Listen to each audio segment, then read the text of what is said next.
Hello everyone, my name is Relax and Panic and this is another reaction to Nise Monogatari. And you know what to do, as always, if you want to see the reaction itself, go down into my descriptions. You will find a link that leads to it. Watch and enjoy, and once you've done, feel free to come back here, hear out my thoughts about this episode. So, see you soon. For those that came back, welcome back. Now, let's see. Well, there's quite a lot of things here. One thing, it seems whysoever my camera is closer than normal, I just realized. I think you can live with that. So, this was the end of another season. And it was an interesting season. I see why many people say that this season has a lot of fan service. And that's a friendly way of saying it.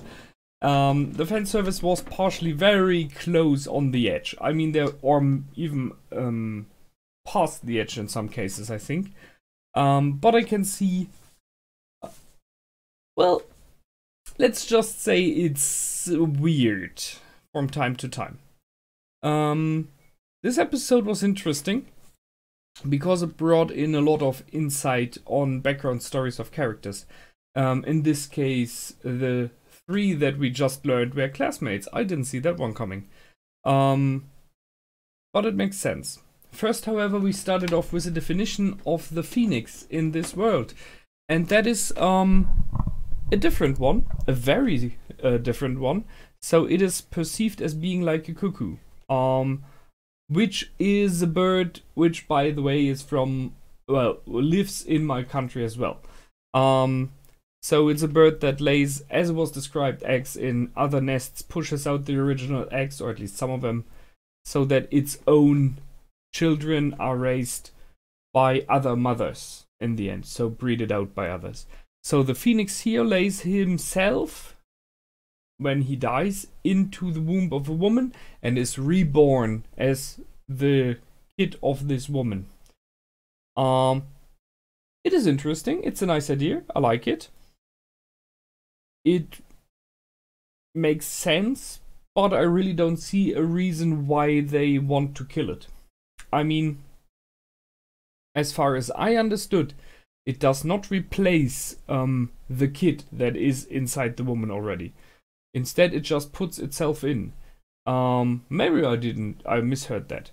However, the girl that came out to be out of this, the phoenix, the little sister that we now know, is not aware of that, it seems. None at all. She doesn't behave different.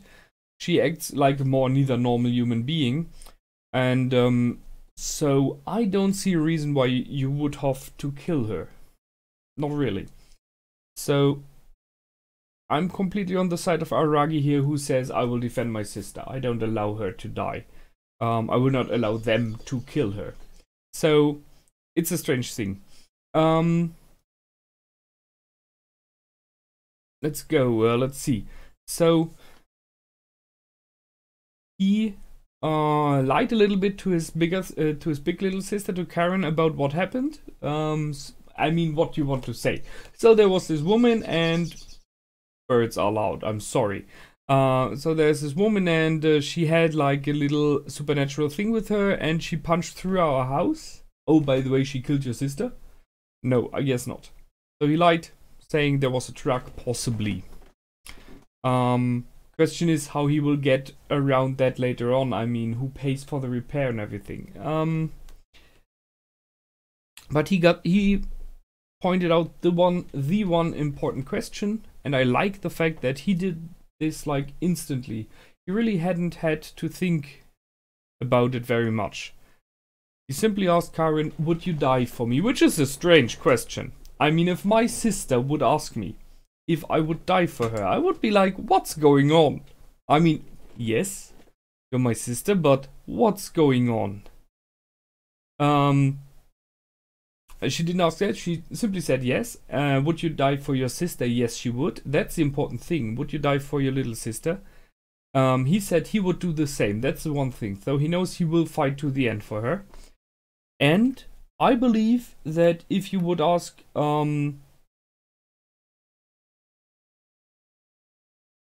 if you would ask his little sister she would say the same. So Tsukihi, when being asked, will you die for us if something's happening? Would you die for us? She would say yes, and she's not aware that she is a phoenix, so it would be the same. Additional to that, he simply loves her. That's it. So she is born as his sister. He raised her with his other sisters and his parents. They are family. It's the same discussion that you have if there's someone related by blood or not. If you, the idea of a cuckoo, there are those things that happened that children were switched in hospital accidentally, and they grew up with another family which they're not blood related with. Happens. Shouldn't be, but happens. I mean, there might be some story where they say they felt wrong or something like that, but in general, like 99% of the time, you can ask those people and they always say, this is my mother, this is my father. It doesn't matter. Same for adopted children. If you grow up with a family with your sisters and brothers there, this is your family. Because it is about the love that you get and the love that you give, not about blood and DNA. Not in general. It helps a bit, but it is not needed. So I think this is the main thing here, which is it about, and I like the way they handled it. Very nice. Very calm, except from some disastrous fights. Why ever? I mean, we had that in the last season as well. I remember him being swung around on his intestines, but yeah, there was once again a fight that was just like, was it necessary? Well, okay, it proved the point that she's better than him when it comes to fighting. So he woke up his sister as a last test. And like in the miracles and like in the fairy tales, he did it by kissing her. Which is very fitting. Because she's a creature from a fairy tale in the end. He did it, and I can understand that, to see if he would feel anything. It is this thing, is she family or not? Yes, she is, so he doesn't feel like falling in love or being hot about it or whatever. No, she's just his sister, so he's like, well, nothing, just sister. There was, however, one thing about her which I liked especially, the fact that she completely freaked out, and she said she wanted to give her first kiss to someone specific else. So once again, she's not aware of being the Phoenix, she's behaving like a normal human being, like a normal girl, so why the heck kill her? It would just hurt people, you know? And so. And then they went on to see them. So interestingly, Shinobu is willing to help him, to support his claim. Feeds of him and grows, which I haven't seen before, wasn't aware of that. So when she feeds, she gets older, her body grows, so question might be if she would drain him completely, if she would maybe be in her complete form again. I'm not sure. Might be just an idea.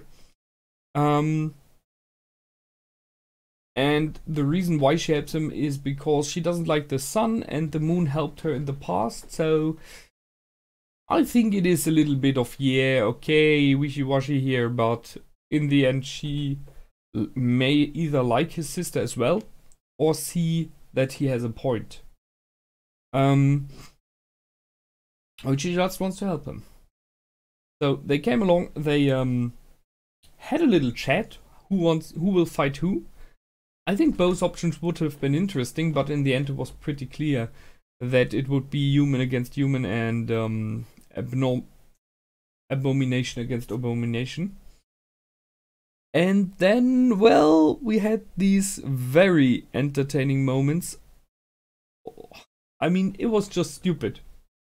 You might think you are stronger than the vampire, but you don't insult her and calling her granny and let's go and care about the old ones and stuff like that. So I really would have liked to see this fight, but it seems it was pretty one-sided as well. So that one was easily won, it seems, by Shinobu, and Yotsugi clearly lost it. Clearly. While the fight between the so-called humans, I mean, they're definitely not normal, was one-sided on the side of Yozuru Kagenui. She completely whipped the floor with him. I mean, he stood no chance. He tried a double punch, and that was his last action at all. So he tried one attack, she stopped him, broke his arms, and that's it. Or broke his wrists, and then she just whooped his ass all the time. Too much, in my opinion. I mean, I guess she's aware of how much he can handle. I would give that to her. She is someone with a lot of knowledge, so she knows she can destroy his internal organs. They will grow back. But that was a mean scene. And everything else as well. However, thing here is he was not giving up. And that is the thing. He stated that later on when she asked if they will have a final match between her and Shinobu. It was made clear that she hasn't won her match yet. Because, yes, she was the one having the upper hand, but he never gave up. So she would have had to kill him. And that's the thing. He was willing to die for his sister. Not the question. I think she would be able to. She has the same amount of knowledge, I guess, like Oshino. Or at least something similar. He is hard to kill, but I guess there are options, and she would have found them. But she didn't went this far. So I think she underestimated his will to sacrifice himself for his family. And the fact that he perceives the Phoenix as his family. Which brings us to the end of it, because there's not much to talk about in the fight. It was just whipping the floor. So in the end we got some interesting informations.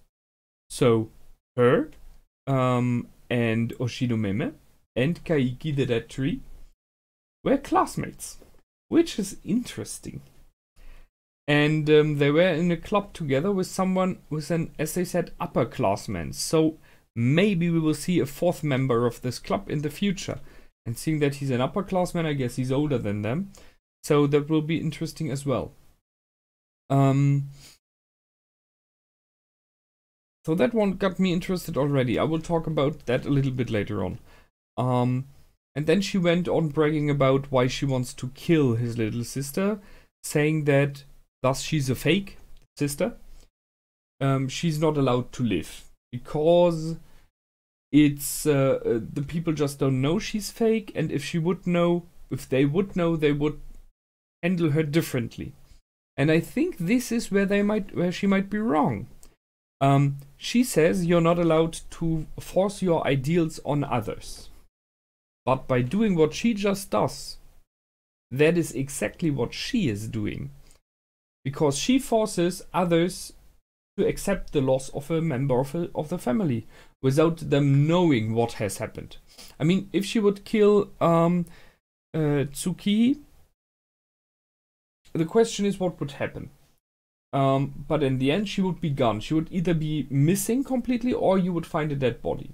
In both cases, the family wouldn't know that there was like a phoenix or something else. For them, a family member died, and she would have forced that on them. So I think that is wrong as well. And she tries to force this on Aragi Koyomi, that he has to accept it. She wants to force him by pushing him down. So she's not true to her own word here. That's one thing. The other thing is she put out the question, what will people think about her if they know the truth? So like, you know she is not real, she's a fake. What do you think? And he said, for me, it is okay. She's my sister. She still is. And I am willing to be evil, to do everything bad and not like criminal, but in the meaning of evil, of lying, cheating, stealing, whatever, you know, fighting. As long as it gives me this family feeling still. If it, in the end, makes sure my family is safe. She gives me this look, talks to me like that, you know. So that's something I'm not sure where, but I had this kind of statement already in the past in other movies or series where people stated, to protect my family, I'm willing to do everything, and meaning everything. This is the beginning of evil people, of evil characters, very often, out of a good reason. To protect your family, your village, your tribe, your nation, whatever. They start off doing more and more cruel things because it is necessary in their perspective. It might be dangerous, because it might lead Aragi on a path that is dark and evil. We will see about that. So his view is clear, but she said, what about your sister, Karen? I would say, yes, she would struggle for a moment, but she would still stay with her sister. It is her sister. And same for mother and father. It is your child. It doesn't matter that it might have appeared somewhere else, you know. That is a strange thing, that is. Because the child behaves like a child, behaves like a human, and does not know at all that it is different. So, which brings me to Kaiki. So, we had the three of them saying, who's more worth, the fake or the real one? And Kaiki, which is interesting because he seems to be the evil one, the not so likable one, had this interesting point of view that he said the fake one is more worth because it tries harder. It puts more energy in being as perfect as possible. While she is the complete opposite side. She says only the real one is real, the fake one is negative. So they have completely opposite sides, which makes it interesting that Kaiki informed her about the fake one. Because normally you would think that he would hide her somehow, you know? If this is his point of view. So I think maybe he was aware how this will go out, because he had his run-in with the Aragis by now. Maybe he knew that this would be something to change her point of view at least a little bit. And Oshino Meme, the one, is the one that was always in the middle. Both are worthy. Always the one who tries to balance, you know, which I like. So they are three people. Once again, we have a triumvirate. We had that in season 1 as well. 3 people. I really got to ask myself how much of this is known by Oshino. What has happened now? How much of this did he know when he left? How much did he maybe even prepare when he left? Because I mean, there's no question at all that he knew that the little sister was a phoenix when she was it all the time. I'm still a little bit unsure about the scar that was mentioned in the last episode, because to me it sounded as though this scar existed already since a while, but it seems it didn't. So if the phoenix is from birth, then she should have never had a scar. So I guess I misinterpreted that. But the real question in the background is, how much did Oshino know? How much of this did he stage, maybe even? Did he invite them there to kind of make a point in his idea of that both are equal? If this is a long-lasting discussion since a decade between those 3 characters, by letting Tsukiji live, well, she kind of lost, you know? She at least agreed on a neutral standpoint, which would be more Oshino's one. It's interesting, I like it. So that brought in knowledge about the family. So, and the interesting development for Aragi, that he said, I would be willing to do everything for my family. And if it is perceived evil, then it may be that way. So, I'll look forward to where this will go with him. I think this is it. Yeah, we ended off with the is a statement that he loves his sisters, said by Tsukihi, where he answered that he hates them both, which is the sibling version of I love you. You know, we all know it. If you say to a family member, I so hate you, you know it's the lovable version of hating. And I really like that the outro was, once again, the couple. So, nicely done. I liked it. And yeah, I think that's it for this time. As always, please feel free to comment, like, and subscribe. I hope you liked this version. Please be aware, as I mentioned already, there is a link to my Facebook page if you want to follow that one, just in case. And I just put in a link to my anime list page, where I try to keep the running episode seasons in. So that's it this time. My name is Relax and Panic. Goodbye and out.